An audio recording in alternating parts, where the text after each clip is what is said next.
హైదరాబాద్ పాత బస్తీలో ED rides కొనసాగుతున్నాయి. భూదాన్ భూముల వ్యవహారంలో సోదాలు చేపట్టారు. 100 ఎకరాల ల్యాండ్లో ఐఏఎస్, ఐపీఎస్లకు బదలాయింపు ఆరోపణలపై ఇప్పటికే అమోయ్ కుమారును విచారించారు ఈడీ ఆఫీసర్లు. ల్యాండ్ డీల్, అక్రమ లేఅవుట్స్ చేసిన పాత బస్తీలోని రీన్ బజార్, సంతోష్ నగర్లోని మున్వర్, షర్ఫోన్, కదీర్ ఇండ్లలో పలు పత్రాలను పరిశీలించారు.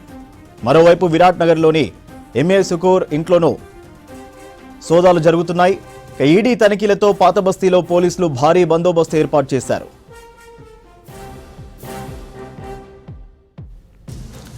పాత బస్తీలో సోదాలకు సంబంధించి మరిన్ని డీటెయిల్స్ అనిల్ అందిస్తారు.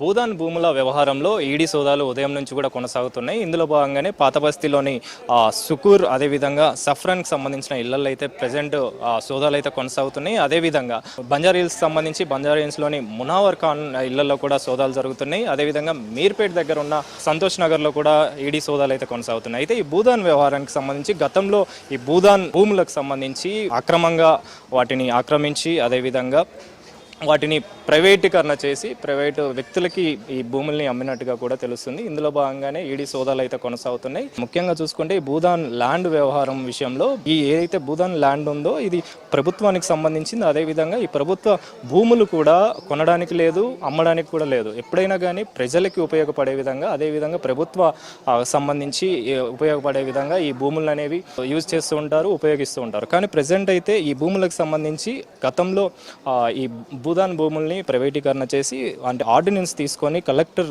ద్వారా ఫేక్ డాక్యుమెంట్స్ క్రియేట్ చేసి ఈ భూములను అయితే ప్రైవేటీకరణ చేసినట్టుగా కూడా తెలిసింది. అందులో భాగంగానే దాదాపు 50 ఎకరాలు భూదానికి సంబంధించిన భూముల్ని వీళ్ళు ఆక్రమించినట్టుగా కూడా తెలిసింది. అయితే ఈ భూములకు సంబంధించి గతంలో హైకోర్టులో కూడా పిటిషన్ వేశారు. పిటిషన్లో భాగంగా ఈ భూములు ఏదా ఆక్రమించారనే కోణంలో కూడా విచారణ కొనసాగింది. అయితే ఈ భూములకు సంబంధించి వీళ్ళందరూ కూడా అప్పట్లో ఐఏఎస్ ఎవరైతే అమోయ్ కుమార్ ఉన్నారో అమోయ్ కుమార్కి సంబంధించి కూడా ఈడీ నోటీసులు ఇచ్చింది. నోటీసులో భాగంగా ఆయన్ని విచారించింది. ఆ విచారణలో భాగంగా ఆయన దగ్గర నుంచి కీలకమైన విషయాలు రికార్డ్ చేసింది. అదేవిధంగా ఆ డాక్యుమెంట్ని కూడా సేకరించినట్టుగా కూడా తెలుస్తుంది. అదేవిధంగా ఈ భూదానికి సంబంధించిన వ్యవహారంలో వీళ్ళందరూ కూడా ఎవరైతే మునావర్ ఖాన్ ఉన్నారో, సుకూర్, అదేవిధంగా కదీర్, ఉన్నీసా వీళ్ళందరూ కూడా ఈ భూదాన్ వ్యవహారంలో ముఖ్య పాత్ర పోషించారని, అందులో భాగంగానే వీళ్ళ మీద ప్రజెంట్ అయితే ఈడీ సోదాలు అయితే కొనసాగుతున్నాయి. అయితే ఈడీ సోదాలకు సంబంధించి గతంలోనూ ఈ అమోయ్ కుమార్కి సంబంధించిన స్టేట్మెంట్ రికార్డ్ చేశారు కాబట్టి ఆ స్టేట్మెంట్ని ఆధారం చేసుకొని వీళ్ళ ఇళ్లలో కూడా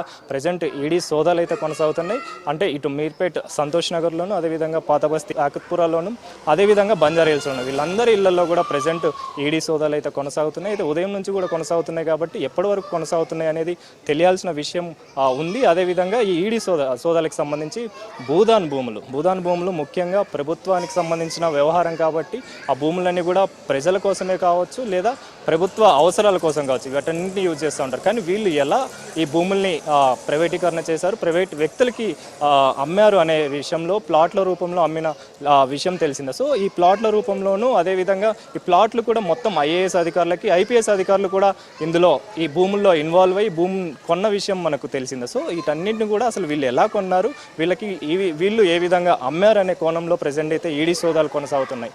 కెమెరా పర్సన్ జగన్తో అనిల్, V6 న్యూస్, హైదరాబాద్.